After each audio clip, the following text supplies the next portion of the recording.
The MMQB came out with a list of the top 400 players. So the NFL Network only does 100, Deshaun. MMQB said, no. We're going to do 400. We're going to really go deep. And we have the man behind the list with us on the phone line, Andy Benoit. He is their film guru at MMQB and SI. He watches more film than most of the planet combined does on a daily basis. So we're going to get the deep and dirty from him about how they came up with this list, the players they ranked, and there's also 14 Eagles on the list. So we'll get into all of that right now with Andy Benoit. Andy, how you doing today? I'm doing well. How are you guys? Doing good. So first of all, the first thing I want to know, how did this list come about and how did you go about making the list?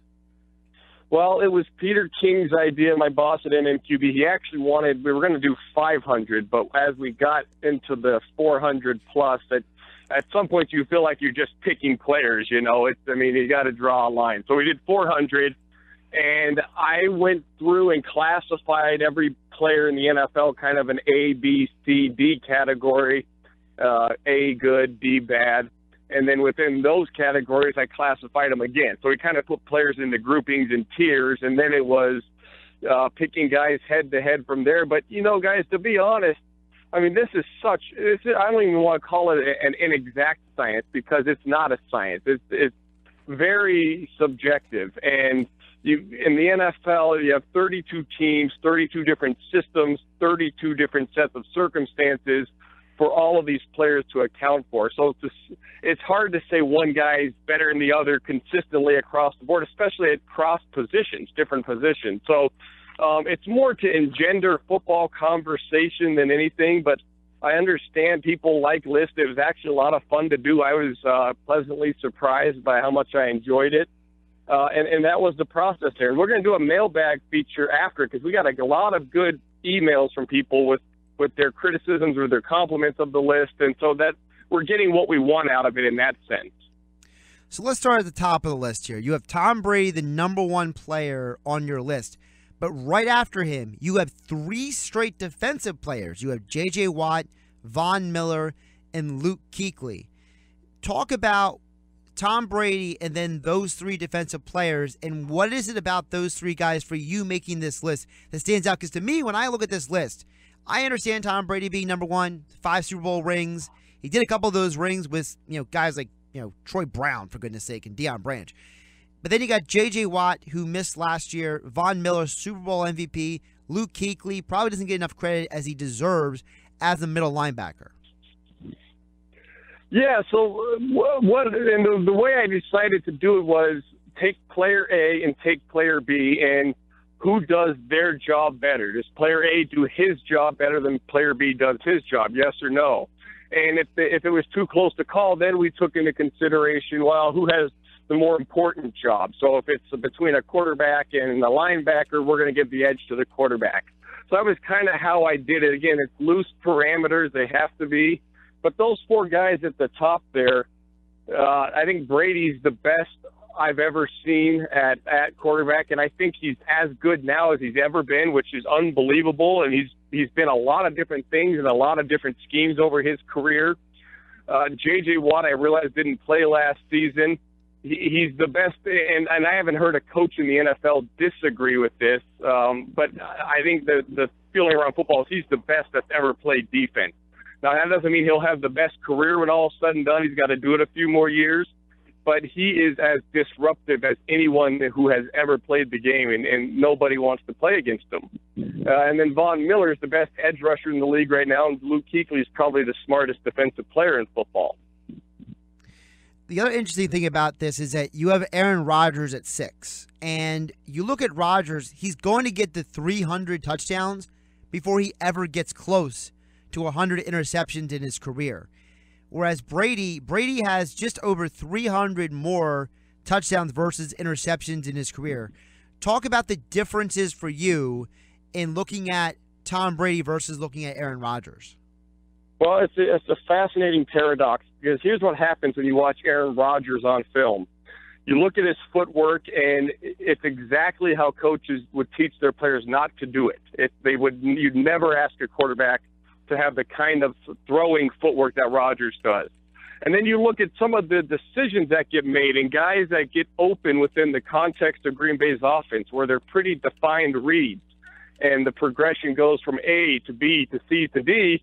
And Rodgers, his eyes will go from B to D to A to C. I mean, you don't know what he's looking at. He's such an unconventional player. And so that's another way you tell a guy never to play. It's what coaches hate. But here's what's also true when you watch Rodgers. He's still better than everybody. And he makes plays, and sometimes he makes plays because he's doing it wrong like this. And his arm talent, his raw talent as a passer is literally second to none. So he's a hard guy to evaluate because you could say he does it wrong, and his results are so often they're extremely right. Brady is almost the antithesis of that. Brady is picture perfect on a lot of what you do. He runs the system. He plays on time and on schedule, and that works for him. Brady couldn't do what Rodgers does. He doesn't have that kind of physical talent.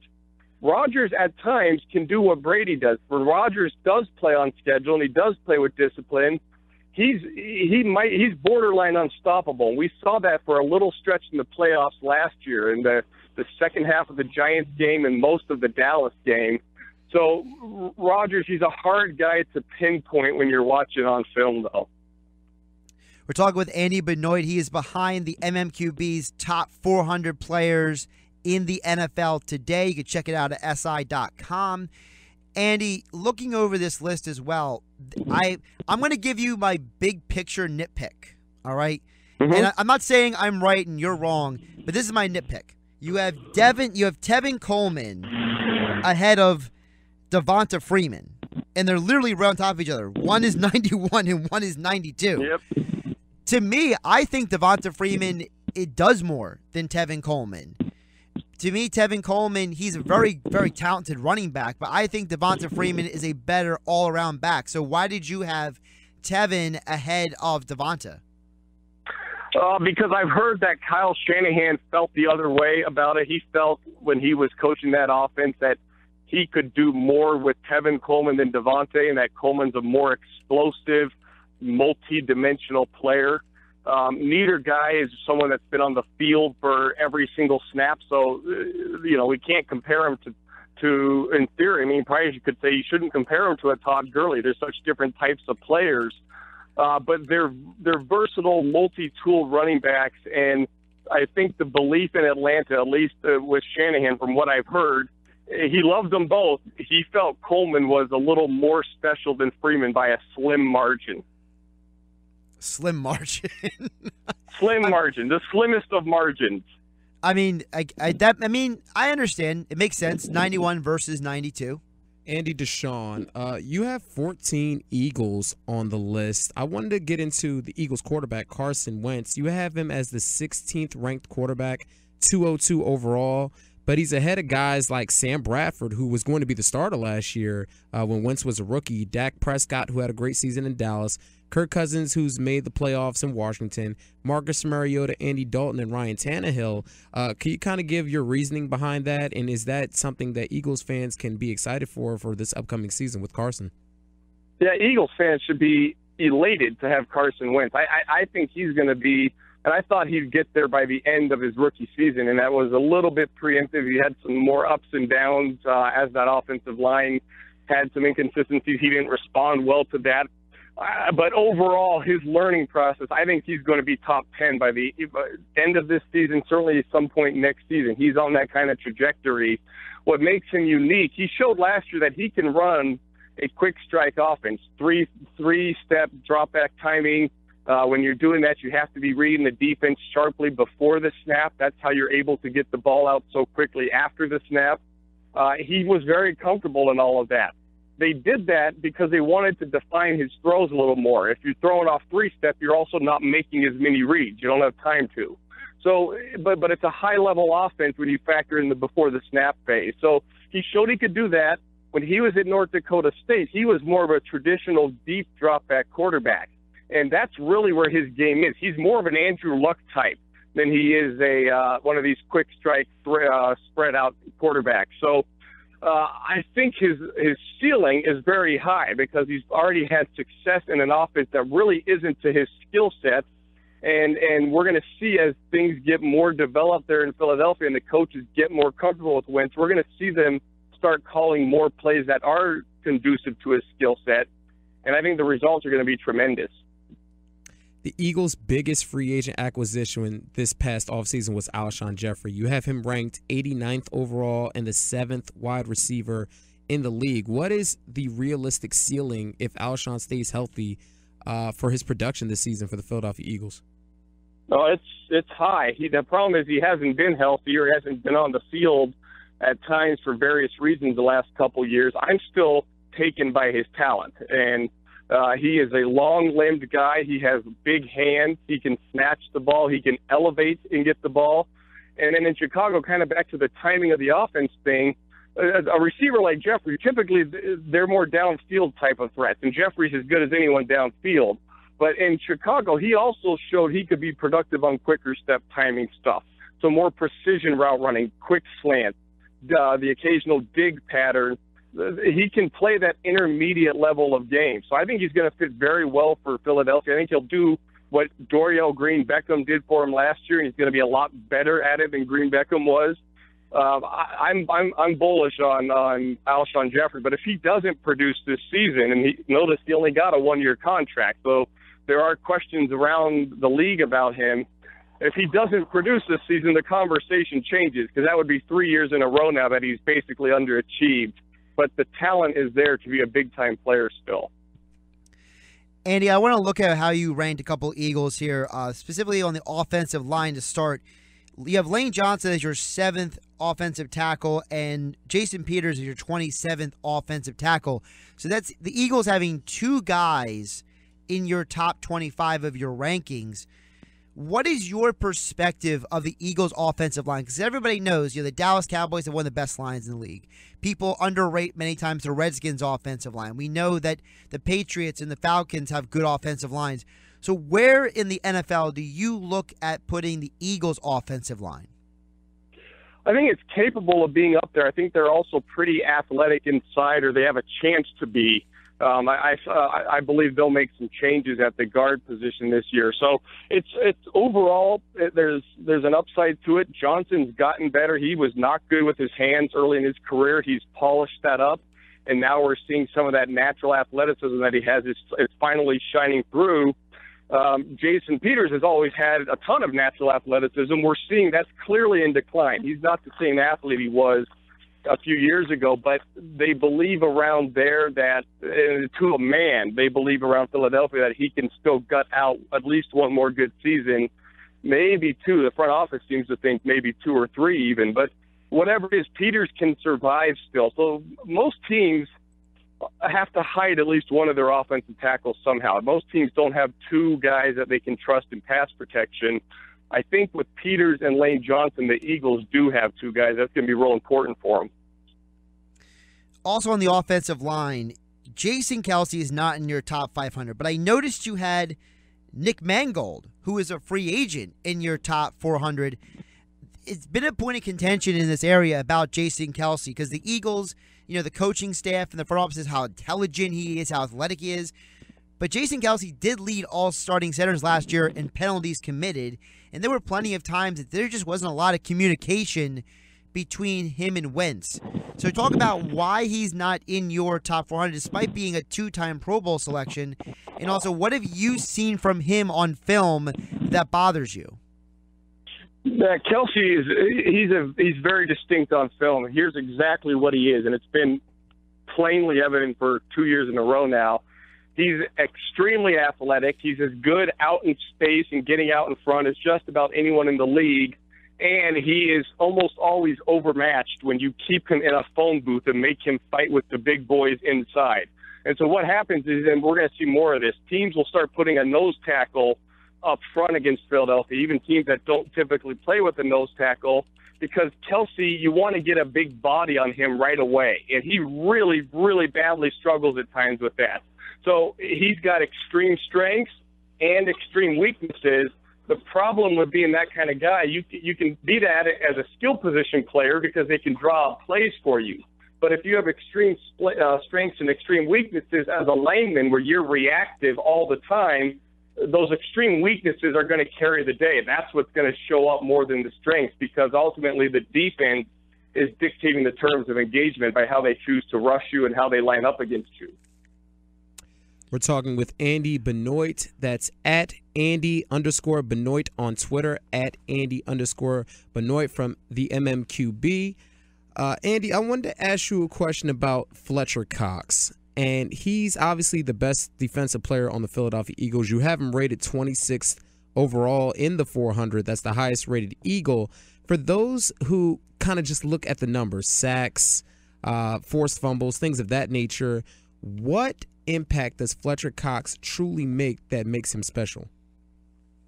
His second effort strength is sensational. It's really all of his second effort ability. So he can beat you off the snap. He can beat you with the bull rush. He can penetrate inside. He even comes off of a defensive end position at times. But what makes him special is that second move that he has. What does he do on his third or fourth step?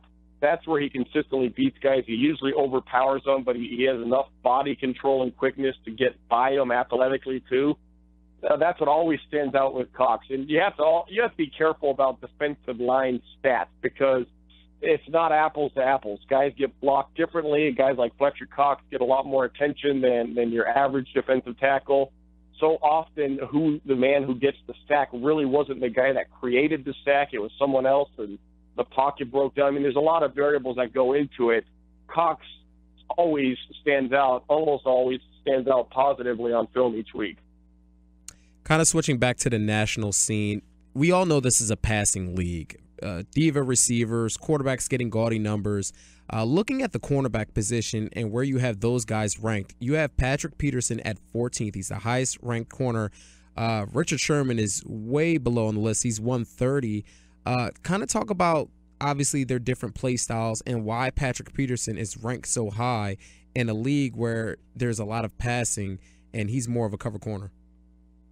Yeah, well, that's the reason, because he's the one guy who can travel with number one wide receivers and get no safety help week in and week out. And when you have that, and it's a matchup scheme there in Arizona, so it's a lot of man coverage or zone that turns into man coverage.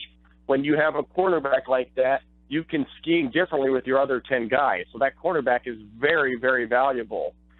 Richard Sherman's the one I've heard the most about from people, and people thinking I underrated him. And I understand that. I think Richard Sherman's a tremendous player. Last season, he was not the same physically. He really struggled, especially against in-breaking routes. So slant patterns, big routes, post routes, anything that the receiver broke inside against Sherman, you saw consistently Sherman struggle with that kind of change of direction. The question is, was that because he had that undisclosed knee injury, which very well could be the reason, or is age already starting to catch up to him? He might be one of these guys that when you take away 5% of his game, he gets 5% less athletic, that he becomes 30% worse of a player. I mean, he might be one of those guys. It's interesting that there were talks of Seattle maybe trading him this offseason. You wonder if Seattle thinks he's one of those guys. And if they do, now would be the time to trade him, because he'll get exposed on film this year if that's the case. We have to wait and see. Sherman, if he plays back to where we're used to seeing, he's a top 5, top 7 corner.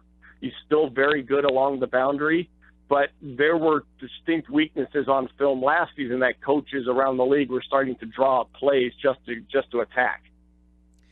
And you have 10 cornerbacks in your top 100 on this list, and almost all of these guys are in their 20s. Talk about the importance of the cornerback position in this passing game, because I think that many times teams overlook the impact of having a good cover corner. Because you look at a team, for example, like the Dallas Cowboys. They lost their 2 starters from last year. You look at other teams that have added cornerbacks, like the Jaguars adding A.J. Bouye, or you look at the Broncos with Aqib Talib, who's still going strong, or Norman, who went to the Redskins last year. You see at times that when a defense adds a cornerback of that level of talent, it just changes them, as versus when they lose that guy, they seem to be almost lost. Yeah, absolutely, because cornerbacks, keep in mind, that's almost 100% reactionary position. They react to the wide receivers. So when you are bad at cornerback, you can be game planned against because teams will put you in positions where you have to react exactly how they want you to react. They'll go after you. So being good at corner not only eliminates that, but it frees up the rest of your defenders, kind of the Patrick Peterson impact. It frees up the rest of your defenders and how you can use those guys. So the difference between teams that are good at corner and bad at corner is gargantuan. And a lot of times it's the difference between who's in the playoffs and who's not. And the teams that are great at corner, they tend to be very good in all their other areas because they can use those other areas differently if the cornerback doesn't need help. Andy, really appreciate you taking the time today. I got two more questions for you before we let you go on this list. I want to stay on the defensive side of the ball. Brandon Graham of the Eagles, you have him ranked 98th overall. He's a 6th-ranked 4-3 defensive end. He led the NFL in hurries last season. His sack numbers were not anything special. And you mentioned before about Fletcher Cox, sometimes the guys who are having the most impact are not the ones who get the sack numbers. Talk about how, for you, when you're viewing film, how do you value quarterback hurries, which Brandon Graham had 40 of them last year, leading the league, versus sacks, which you described earlier as not always the guy who's actually creating the disruption? Yeah, to be honest, I don't really even track any of that stuff. I'll look at sack numbers at the end of the season, just out of curiosity, and I like to see if I can guess it based off film study. The hurries that's a subjective thing. I mean, what's one item might be a hurry to one observer, but not to another. And you have to consider, well, who's he hurrying against? Is he rushing a quarterback on 3rd down and 10 and it's a 7-step drop back and he's getting there?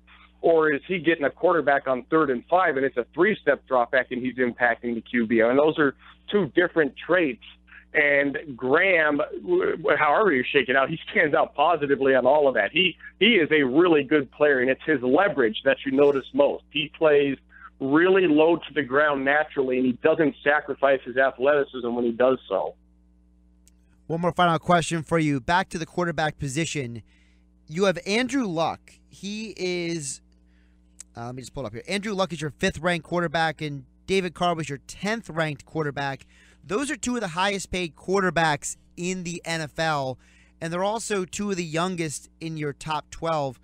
Talk about what you see from Luck and Carr and how you see the trajectory of their careers.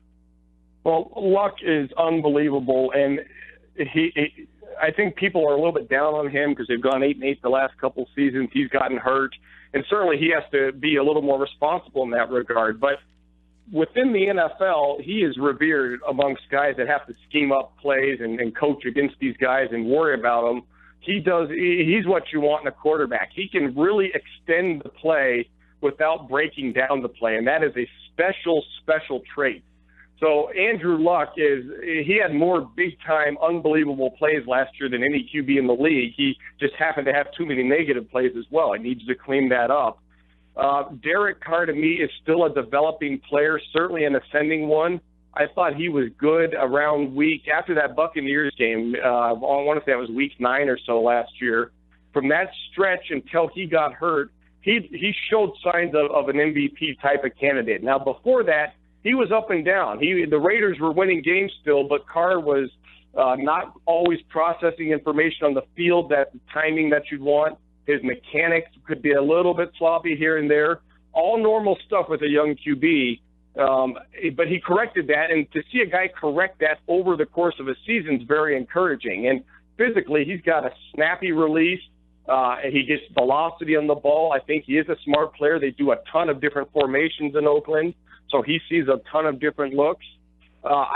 He'll be a better quarterback and ranked higher on everybody's list by this time next year. So two really good quarterbacks. I want to call Luck a young quarterback, but I guess he's 28 years old almost. So it's time for him to produce. But two really, really, really good quarterbacks.